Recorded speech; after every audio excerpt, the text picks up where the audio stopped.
I started using the WunderBrow recently and I really liked it, so I wanted to show you guys how I use it.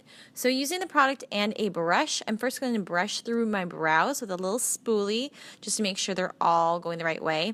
And then I'm going to take my little brush here and dip it into the product. So I'm not going to go directly on my face with the product, but I'm going to dip it in with the brush and then use the brush to apply the product.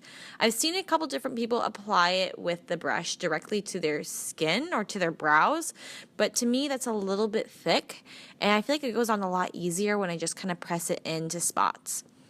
So what I'll do first is apply it in a really thin layer, and I'll go back on in a couple different layers and apply it a little bit more heavily. Once it dries, I like to apply it a little bit thicker to areas that are a little bit more sparse just to help my brows look a little bit more even.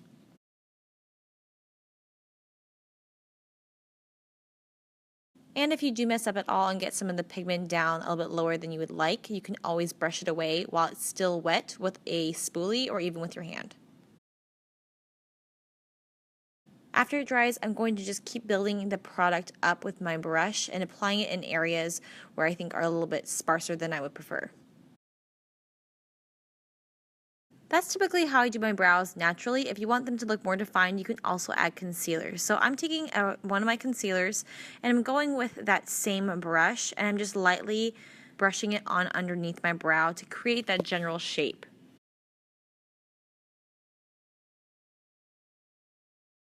Then once I'm done applying it with the brush, I will use my finger just to help blend it in. You don't want any harsh lines, but it helps kind of clean it up. I think of the concealer as an eraser. So if you guys want your brows really defined, I outline my brows way more intense than I usually do, but just to demonstrate, I'm outlining them with the concealer, again, just to kind of help clean anything up, and then I'm going to start blending that out, both with the brush and with my finger as well, to help make it look flawless and blended and smooth, so you don't have harsh lines, but it does leave your brows looking nice and defined. Then I will go back one more time with the WunderBrow pigment just to make sure everything looks nice and sharp and defined. Maybe put it on areas that look a little sparse just to help shape everything up and make it look nice and defined.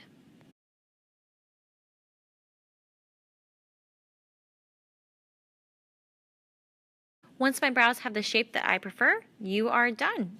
I hope you guys have liked this tutorial on how to use the WunderBrow. It took me a while to learn it at first, so I thought it'd be helpful to create a little tutorial on how I like to use the WunderBrow to create my brow shape.